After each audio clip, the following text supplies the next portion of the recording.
थोड़ा सा आप पीछे कर सकते हैं अगर तो कर लें। हाँ, थोड़ा सा कैमरे को एडजस्ट कर लें। मैं अपने बोर्ड प्लीज। मेंबर से आप लोगों को थोड़ा सा परिचित भी करा देता हूँ, जो छात्र बाद में ज्वाइन किए हैं उसके लिए। हमारे साथ बीपीआरओ कार्तिकेय सर जुड़े हुए हैं, और हमारे साथ बीपीआरओ रुचि मैम जुड़ी हुई हैं, हमारे साथ प्रोफेसर नेहा मैम जुड़ी हुई हैं। और हम लोग आपके मॉक इंटरव्यू के कार्यक्रम में आपके बहुत सारे पैरामीटर्स पर आपको फीडबैक देने का प्रयास करते हैं, आप में इम्प्रूवमेंट लाने का प्रयास करते हैं। जो हमारा फीडबैक रहता है उसमें कई सारे पैरामीटर्स हैं, जैसे कि आपने ड्रेस कैसा वेयर किया है, आपकी एंट्री एग्जिट कैसी है, आप ग्रीटिंग कैसे करते हैं, आपकी कम्युनिकेशन स्किल कितना बेहतर है, आपका बैठने का तरीका कैसा है, आपका वॉइस मॉड्यूलेशन कैसा है, वॉइस की क्लियरिटी कैसी है, आप का कंटेंट कैसा है, आपका नॉलेज लेवल कैसा है, आपकी सिचुएशनल हैंडलिंग कैपेसिटी कैसी है, सिचुएशन रिएक्शन टेस्ट में आप कैसा रिएक्ट करते हैं, आप अपने आंसर को कितना क्रिस्प रख सकते हैं, आपके ऑप्शनल सब्जेक्ट पे आपका कमांड कितना है, करंट अफेयर को लेकर के आप कितने अवेयर रहते हैं चीज़ों को लेकर के, और आपकी पर्सनालिटी कितनी प्लीजिंग पर्सनालिटी है, और आप इंटरव्यू में कितने बेहतर तरीके से बात करते हैं, और आप कैजुअली किस तरीके से नहीं बात करते हैं। इन सभी कई सारे पैरामीटर्स पे हम लोग देखना और जांचना आपको पसंद करते हैं। इंटरव्यू आप जानते हैं कि बिल्कुल ही एक पर्सनालिटी टेस्ट होता है, इसमें नॉलेज से ज़्यादा आपके व्यक्तित्व को महत्व दिया जाता है। अगर आप कम नॉलेज के साथ भी एक बेहतर ऑफिसर लाइक पर्सनालिटी हमारे सामने शो करते हैं, तो अंततः हम लोग एक बेहतर मार्क्स देते हैं, और उसके बाद जो है कि आपकी पर्सनालिटी भी और इम्प्रूव होती है। इसी के साथ हम लोग इंटरव्यू का एक प्रोग्राम लगातार हर साल करते आ रहे हैं। बहुत सारे बच्चे लगातार यहाँ से जा भी रहे हैं। तो अगले कैंडिडेट के रूप में हमारे सामने श्वेता प्रेजेंट है, ये डीएसओ के इंटरव्यू के लिए। Welcome Shweta. Thank you sir. Shweta, अपना एक संक्षिप्त परिचय दीजिए।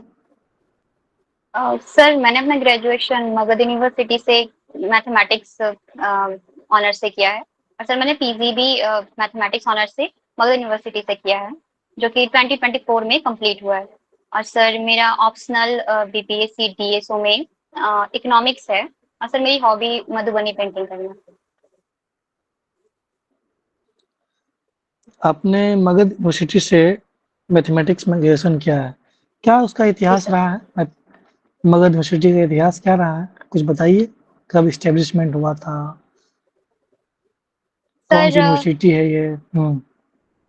सर ये 1962 में एस्टेब्लिश हुआ था, जो कि सत्येंद्र नारायण सिन्हा जी ने किया था, जो कि अनुग्रह नारायण सिन्हा जी जो हैं उनके सन थे।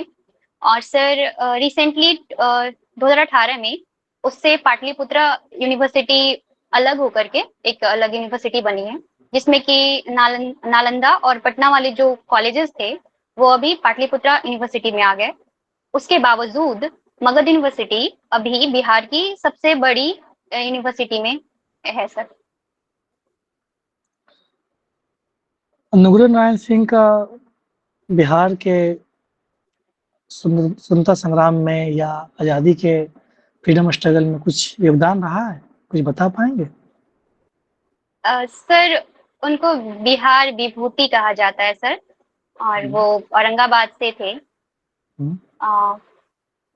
सर स्पेसिफिक भी मुझे याद नहीं आ रहा, लेकिन फ्रीडम स्ट्रगल में वो एक्टिवली पार्टिसिपेट किए थे सर। और मतलब भारत छोड़ो आंदोलन है, या फिर और भी फ्रीडम स्ट्रगल्स में। सत्येंद्र नारायण सिन्हा, उनका भी कुछ योगदान रहा था बिहार के निर्माण में, आधुनिक बिहार के निर्माण में। कुछ याद आ पा रहा है, कुछ बताएंगे? सॉरी सर, मैं उससे अवेयर नहीं हूँ। चलिए कोई बात नहीं। आपका मैथमेटिक्स आपने ग्रेजुएशन भी किया है और पीजी भी किया है। जी सर। ओके। थेल्स थ्योरम क्या है? सर मैं मैथमेटिक्स। स्टेटमेंट भूल रही हूँ। सर मैं अच्छा कोई स्टेटमेंट भूल बात। रही हूँ, बहुत दिन अच्छा, हो गए हैं तो। हाँ, अब बेसिक बताइए, डिजिट्स और नंबर्स में क्या अंतर है? सर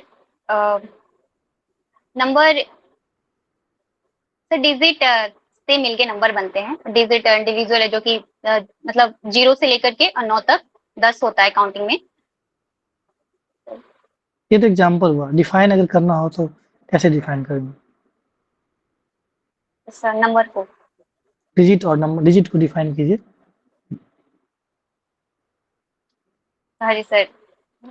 अच्छा